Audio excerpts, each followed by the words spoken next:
Wassalatu wassalamu ala rasulillah wa ala alihi wa sahbihi wa mawala. Amma ba'du.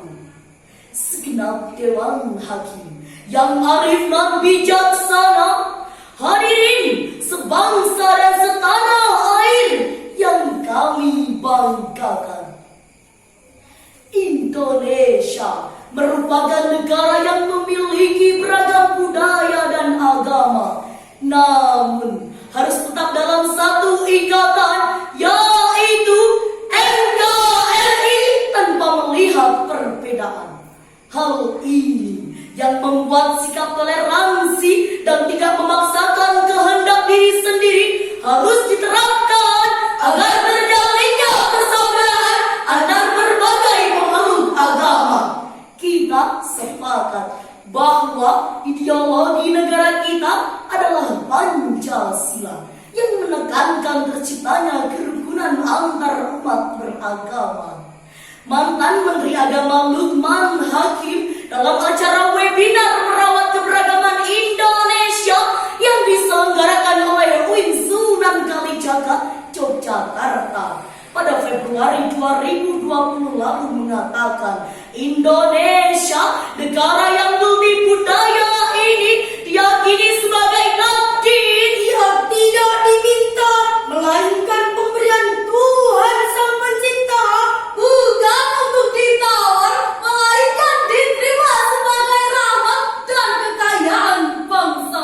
Oleh karena itu, hadirin, pada kesempatan yang berbahagia ini, perkenankanlah kami memaparkan sebuah syarah Al-Quran dengan judul Pentingnya Moderasi Beragama di Tengah Masyarakat Multibudaya.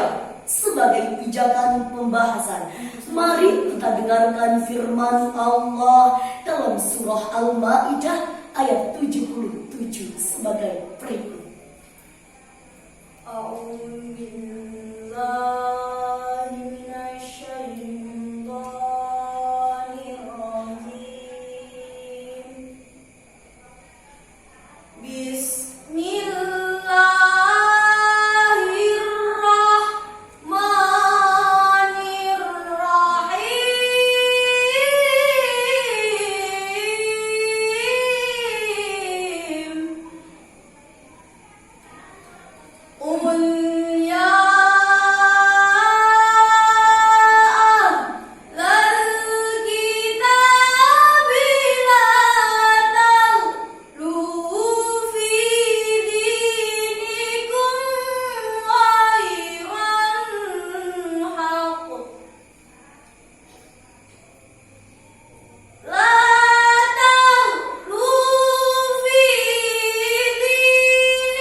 Dengan menyebut asma Allah yang maha pengasih lagi maha penyayang,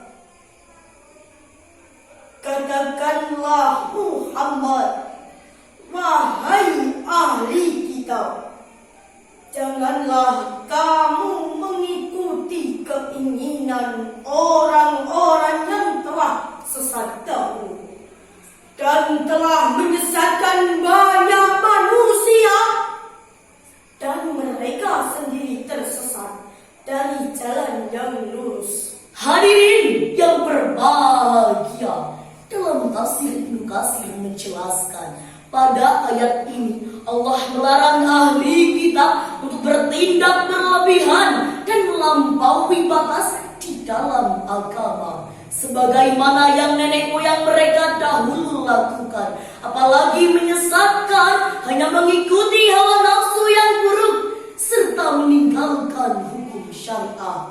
Hadirin yang berbahagia, ada satu hal yang harus menjadi sebuah kesepakatan tentang sebuah moderasi beragama, bahwa moderasi beragama memiliki prinsip adil dan berimbang.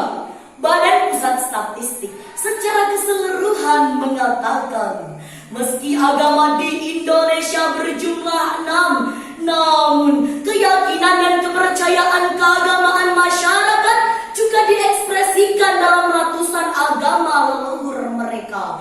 Nah, dapat dibayangkan hadirin betapa beragamnya pendapat, cara pandang, serta keyakinan masing-masing warga bangsa dalam beragama. Kenyataan di kehidupan berbangsa kita, tidak sedikit muncul peristiwa yang mengancam keutuhan persatuan bangsa yang berlatar belakang agama. Di antaranya, di tahun 2021 lalu, peledakan bom di gereja Katedral Makassar yang mengakibatkan 20 orang sedang beribadah mengalami luka-luka. Tentu ini akan menimbulkan fitnah terhadap kelompok agama lain. Inilah contoh konkret dengan dalih jihad agama. Seseorang tega melakukan hal tersebut. Tak jarang anak-anak juga menjadi korban peledakan bom tersebut. Hadirin yang berbahagia, sebenarnya moderasi sudah lama dikenal dalam sejarah umat manusia. Ada konsep beden aden pada masa Yunani kuno, ada konsep wasatiyah dalam Islam, ada konsep Songyong dalam Konghucu, ada konsep Madhyamika dalam Hindu, serta ada konsep Majjhima Patipada dalam Buddha, yang keseluruhannya selalu ada ajaran jalan tengah dengan mengedepankan keseimbangan. Lalu hadirin, bagaimana menempatkan moderasi beragama dalam konteks NKRI? Sekali lagi, mari kita simak firman Allah dalam surah Al-Hujurat ayat 13 sebagai berikut. Ya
dari seorang laki-laki dan seorang perempuan, dan menjadikan kamu berbangsa-bangsa dan bersuku-suku, supaya kamu saling kenal mengenal. Sungguh orang yang paling mulia di antara kamu di sisi Allah ialah orang yang paling takwa di antara kamu. Sungguh Allah Maha mengetahui lagi Maha mengenal. Maha benar Allah atas segala firman-Nya, dan Dialah yang Maha Agung. Hadirin rahimakumullah, Syekh Wahbah Az-Zuhaili mengungkapkan penjelasannya dalam tafsir Al-Munir, yakni satu substansi yang tercakup dalam ayat tersebut adalah persamaan derajat, interaksi sosial, dan amal solih. Keberagaman adalah sunnatullah dan sebuah rahmat dari Allah. Tujuannya agar saling mengenal, saling berbagi, saling tegang rasa, dan hanya takwa yang membedakan derajat seseorang di hadapan Allah. Hadirin yang berbahagia, maka hadirin, ada beberapa hal yang harus dilakukan agar moderasi beragama ini tumbuh subur dan menjadi keberkahan tersendiri dalam kehidupan bernegara. Di antaranya, yang pertama, penguatan moderasi beragama harus diselipkan dalam mata pelajaran melalui hidden kurikulum seperti etika berbicara dan berbahasa dari tingkat dasar sampai perguruan tinggi. Yang kedua, membuat media sosial, media cetak atau buku yang membahas tentang moderasi beragama.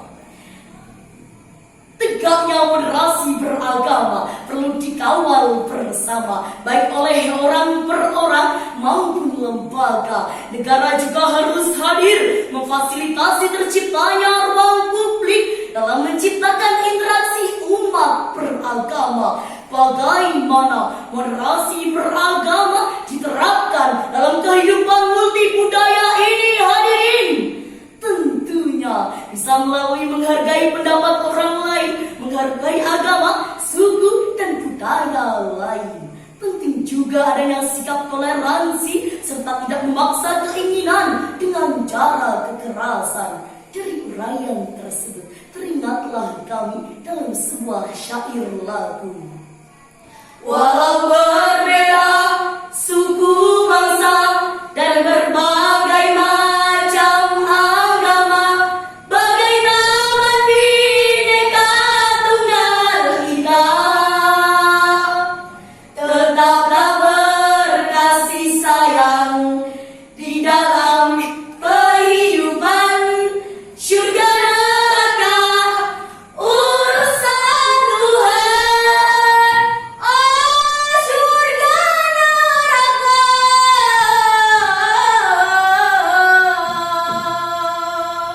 urusan Tuhan. Hadirin ma'asyiral muslimin rahimakumullah, dari uraian tersebut dapat kita tarik beberapa kesimpulan. Di antaranya, yang pertama, dalam kehidupan multikultural diperlukan pemahaman dan kesadaran untuk saling menghargai perbedaan, kemajuan, dan kemauan berinteraksi kepada siapapun secara adil. Yang kedua, diperlukan sikap moderasi beragama demi terwujudnya keharmonisan dan kedamaian. Hadirin sebangsa dan setanah air yang kami banggakan, sebagai bahan memori, kami akhiri syarahan ini dengan sebuah pantun. Hujan turun dapat melanda